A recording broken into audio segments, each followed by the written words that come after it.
एक दिन राजू के मन में आया कि लोगों को भूत बनकर डराया जाए। वह सांस रोककर बैठ गया।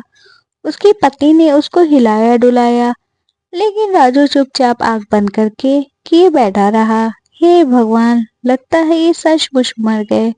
वह रोती हुई बाहर निकली और आसपास पड़ोस वालों को बुला लाई। राजू उसी तरह बिना सांस लिए, बिना हिले डुले बैठा था। पड़ोसियों ने भी समझा कि राजू मर गया, अब इसका देह संस्कार करना चाहिए। मैं बोले हुए राजू को नदी ले कर नदी के किनारे आए। उसे लकड़ियों के ढेर पर लिटा दिया, फिर उसके ऊपर और लकड़ियां रख दी। राजू ने जब देखा कि पड़ोसी चिता में आग लगाने जा रहे हैं, तो वह लकड़ियां फेंक कर उठ खड़ा हुआ। जब पड़ोसियों ने राजू को इस तरह उठकर खड़ा होता देखा, तो भूत भूत चिल्लाते हुए गांव की तरफ भागे। राजू उनके पीछे रुको रुको कहते हुए भागा। गांव पहुंचकर वह बोले, राजू मरकर भूत बन गया है और गांव की तरफ आ रहा है। इतना सुनने के सारे गांव वाले अपने घरों में घुस गए और दरवाजा बंद कर लिया। जब राजू गांव में पहुंचा तो वह सन्नाटा छाया था। राजू अपने घर की तरफ चल दिया। राजू की पत्नी नगमा ने भी सुन लिया था कि उसका पति भूत भूत बन गया है। उसने भी जल्दी से घर का दरवाजा बंद करके कुंडा लगा लिया। घर पहुंचकर राजू बोला, नगमा दरवाजा खोलो, मैं राजू हूँ।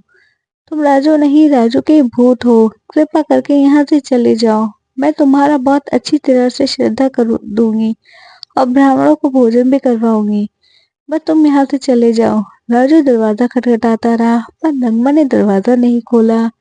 अब मैं क्या करूं? मेरी पत्नी मेरा विश्वास नहीं कर रही, मैं भूत नहीं हूँ।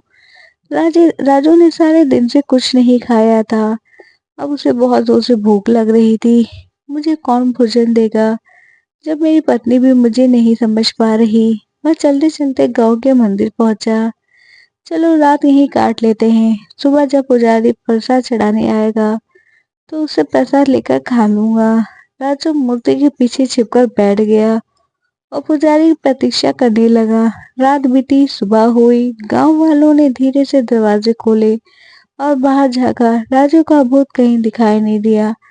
सब लोग घर से बाहर आ गए और अपने काम धंधों में लग गए। पुजारी भी प्रसाद बनाने लगा। प्रसाद बनाया, बड़े बनाया, लड्डू बनाए। फिर सारा प्रसाद एक थाली में सजाकर मंदिर की तरफ चल दिया। मंदिर पहुंच के उसने प्रसाद की थाली एक और रख दी। फिर कुएं से बाल्टी निकाली और मंदिर धोने लगा। तभी राजू मूर्ति के पीछे से निकला और बोला, स्वामी आज आपने बड़ी देर कर दी, मैं कब से आपकी प्रतीक्षा कर रहा हूँ। इतना सुनना था कि पुजारी बाल्टी पलटकर गांव की तरफ भागा। उसके पीछे पीछे राजू स्वामी स्वामी कहता हुआ। गांव वालों ने जब राजू को पुजारी के पीछे आते देखा तो फिर से घरों में घुस गए और दरवाजे बंद कर लिए। राजू एक बार फिर अपने घर गया, लेकिन नगमा ने दरवाजा नहीं खोला। राजू मंदिर में लौट आया और पुजारी जो प्रसाद लाया था उसे खाकर अपनी भूख मिटाई। पेट भर जाने के बाद राजू ने अपनी तरफ देखा। उसकी दृष्टि फटी थी। शरीर धूल मिट्टी से सना था, बाल बिखरे थे। लोग ठीक ही मुझे भूत समझते हैं, मेरी हालत तो देखो। वह बोला, सबसे पहले रमैया धोबी से साफ कपड़े मांगकर पहनना होगा। ऐसा सोचकर राजू नदी किनारे पहुंचा। रमैया धोबी अभी आया नहीं था। राजू कपड़े धोने की मिट्टी में छिपकर बैठ गया। उसी दिन राजा कोतवाली घोड़े पर बैठकर गांव के निरीक्षण करने आया था।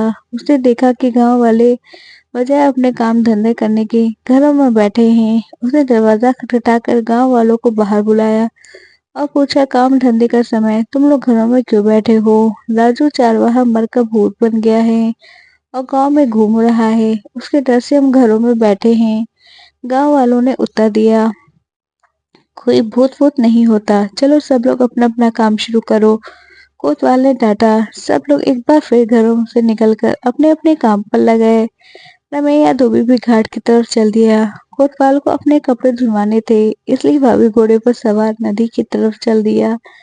जैसे ही दोनों घर पर पहुंचे, राजू भट्टी में उठकर खड़ा हो गया और बोला, अरे रमैया अप्पा कहाँ थे अब तक? मैं कब से बर्तने में बैठा तुम्हारी प्रतीक्षा कर रहा हूँ। इतना सुनना था कि रमैया सिर पर पैर रखकर गांव की ओर भागा।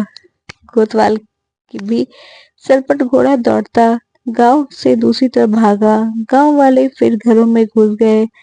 राजू ने धोबी के कपड़ों में से एक साफ रस्सी और एक कमीज निकाली। फिर नदी में जाकर नहाया, साफ कपड़े पहने और अपने घर की तरफ चल दिया। घर पहुंचकर उसने दरवाजा खटाया और बोला, रमा दरवाजा खोलो, मैं भूत नहीं हूँ। अरे जब मैं मरा ही नहीं तो भूत कैसे बन सकता हूँ? हमने तुम्हें मरा हुआ देखा था। नग्मा अंदर से बोली, ना तुम सांस ले रहे थे ना हिंडुल रहे थे। मैं समझा था कि मैं मर रहा हूँ, इसलिए मैं सांस रोककर बिना हिले डुले लेट गया था।